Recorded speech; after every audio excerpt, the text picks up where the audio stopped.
72% of our eligible population are now vaccinated. Our first dose levels indicate that this will reach close to 99% fully vaccinated towards the end of November. Our growing vaccination coverage will provide better protection for our community in the weeks and months ahead as the virus increases its spread throughout the community. Case numbers are expected to increase as restrictions are eased, but being fully vaccinated provides you with protection. It may not prevent you from getting the virus, but it does reduce the likelihood, and being fully vaccinated provides very effective protection against severe disease. As we've seen around the world, and even in places that have very high vaccination levels, the virus will continue to spread and there will be pressures on the health system. There will be Canberrans who will need acute health care, even if they are fully vaccinated. And that's why the gradual easing of restrictions is needed. The ACT's first phase of our pathway forward will start at 11:59 p.m. this Thursday, with the lockdown ending as planned. So from this Friday, which is a little over 60 hours away, gathering limits outside will increase to 25 people. Up to 5 people will be permitted to visit another household. Licensed venues will be permitted to have 25 customers across the venue, or 1 per 4 square metres, whichever is the lesser. Alternatively, 50 patrons can utilise outdoor spaces only, or 1 person per 4 square metres, whichever is lesser.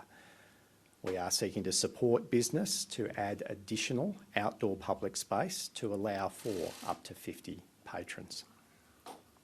ACT hairdressers and personal care services can reopen with up to 5 clients at one time.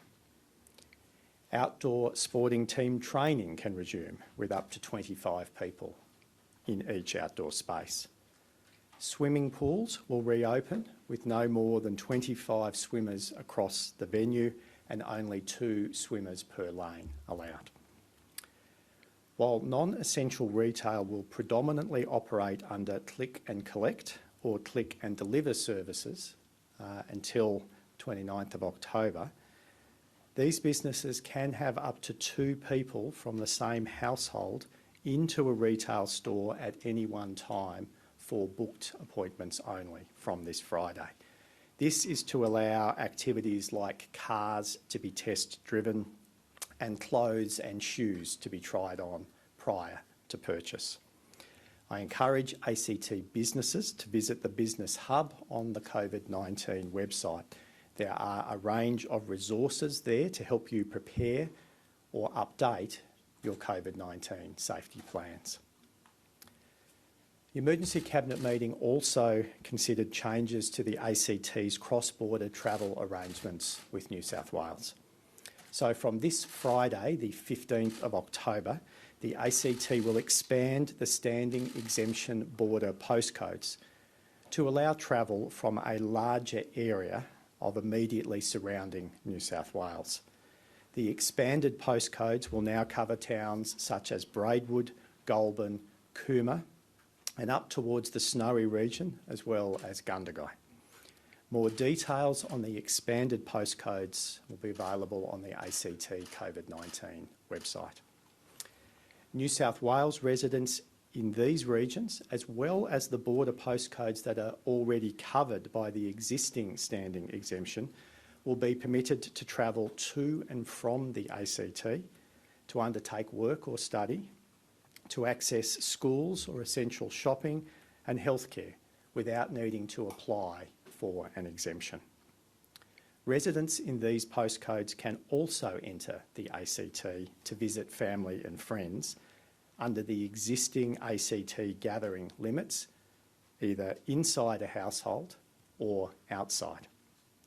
And we understand that the New South Wales Chief Health Officer has provided a new notice that will result in stay-at-home orders no longer applying to New South Wales residents in these postcodes when they return home.